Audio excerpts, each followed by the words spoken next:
Chapter 12 of Great Expectations by Charles Dickens. This recording is in the public domain. My mind grew very uneasy on the subject of the pale young gentleman. The more I thought of the fight, and recalled the pale young gentleman on his back, in various stages of puffy and encrimsoned countenance, the more certain it appeared that something would be done to me.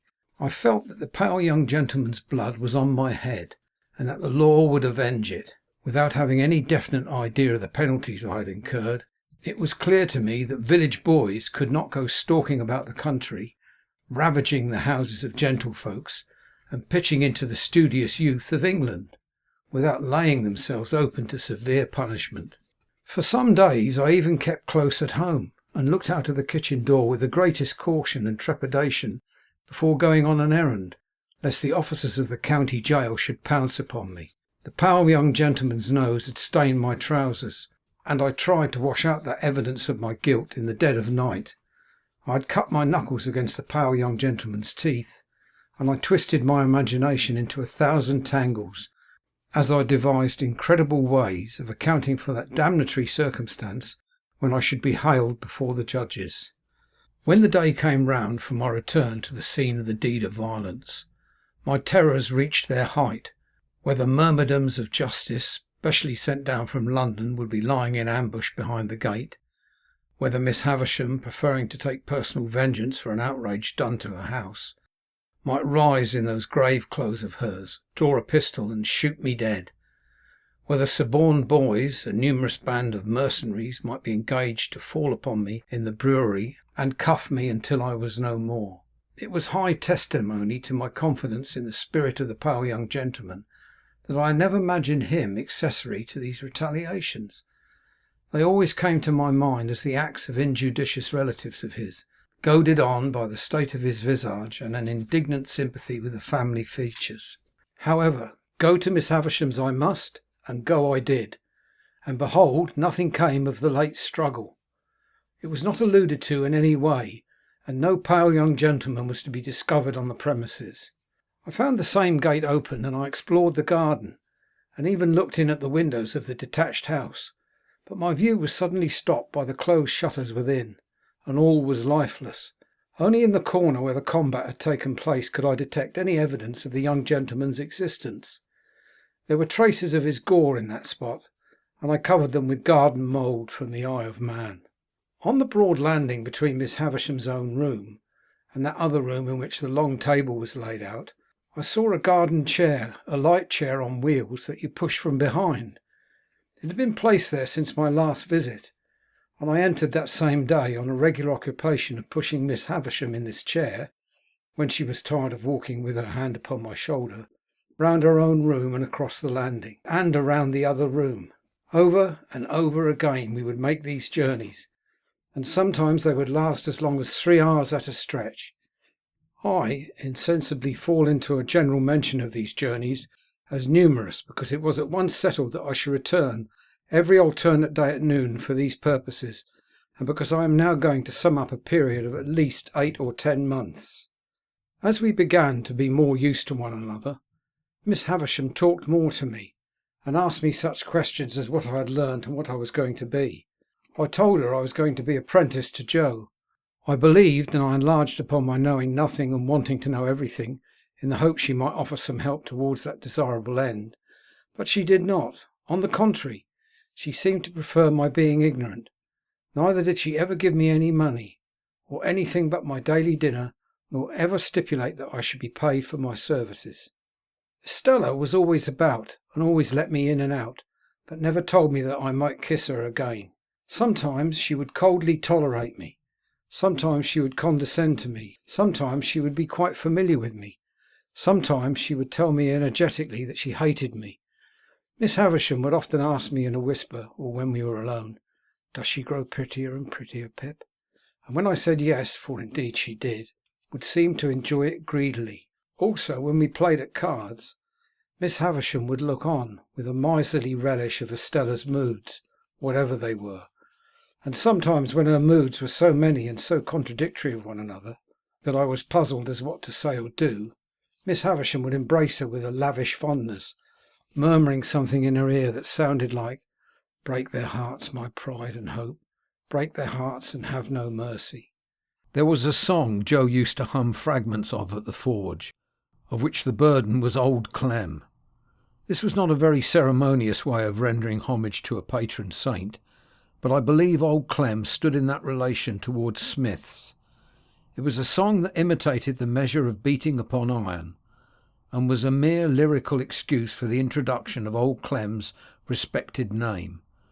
Thus you were to hammer boys around, Old Clem, with a thump and a sound, Old Clem, beat it out, Old Clem, with a clink for the stout, Old Clem, blow the fire, Old Clem, roaring drier, soaring higher, Old Clem. One day, soon after the appearance of the chair, Miss Havisham suddenly saying to me with the impatient movement of her fingers, there, sing," I was surprised into crooning this ditty as I pushed her over the floor. It happened so to catch her fancy that she took it up in a low, brooding voice, as if she was singing in her sleep. After that it became customary with us to have it as we moved about, and Estella would often join in, though the whole strain was so subdued, even when there were three of us, that it made less noise in the grim old house than the lightest breath of wind. What could I become with these surroundings? How could my character fail to be influenced by them? Is it to be wondered at if my thoughts were dazed, as my eyes were when I came out into the natural light from the misty yellow rooms?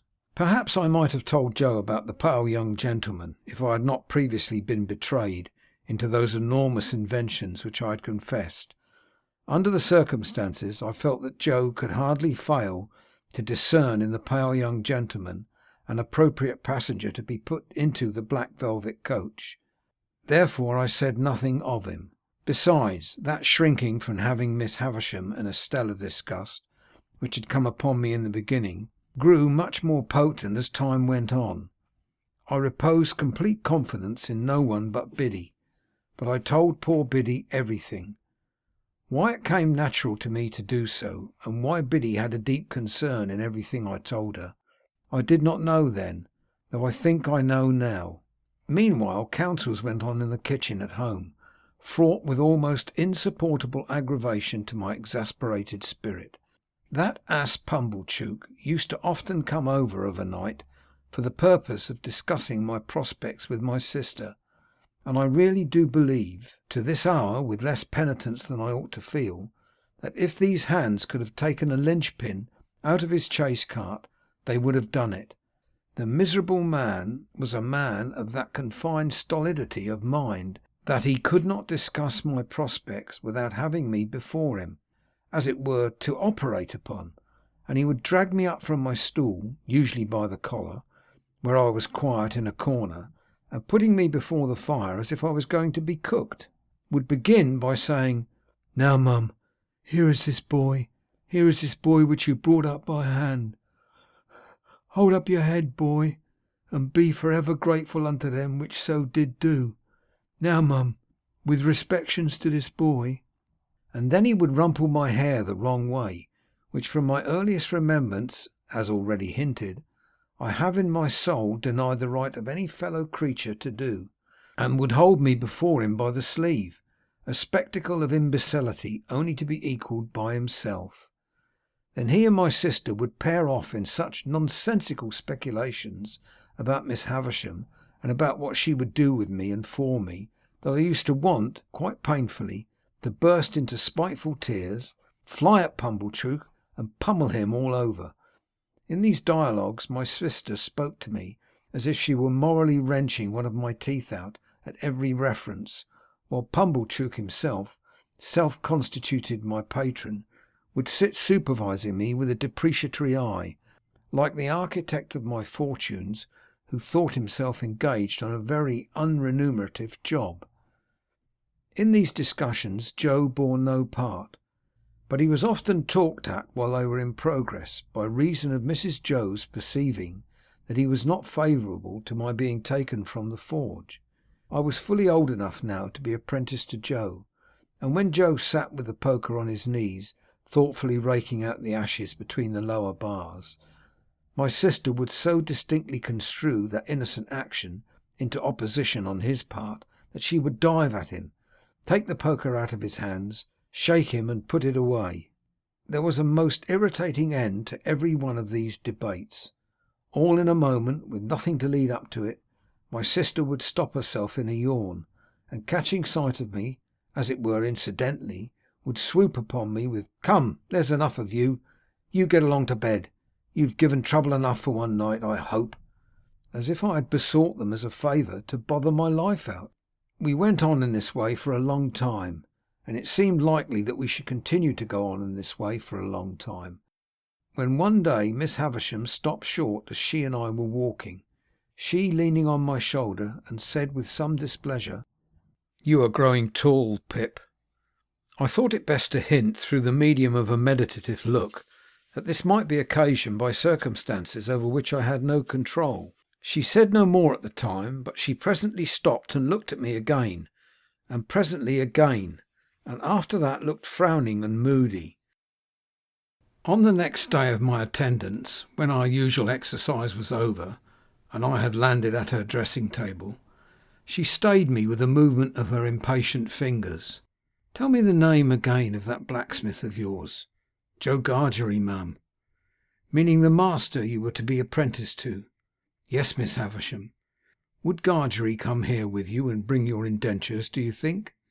I signified that I had no doubt he would take it as an honour to be asked. "Then let him come."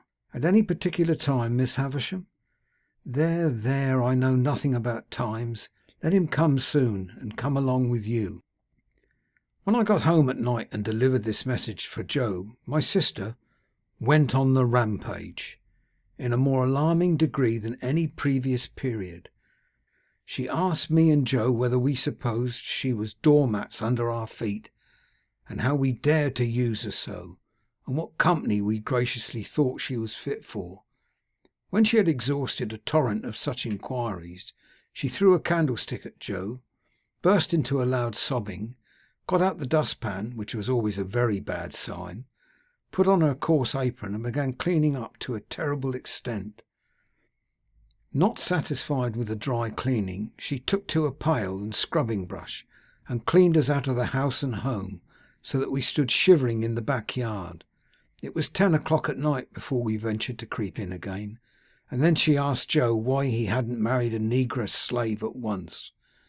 Joe offered no answer, poor fellow, but stood feeling his whisker and looking dejectedly at me, as if he thought it really might have been a better speculation. Chapter 12.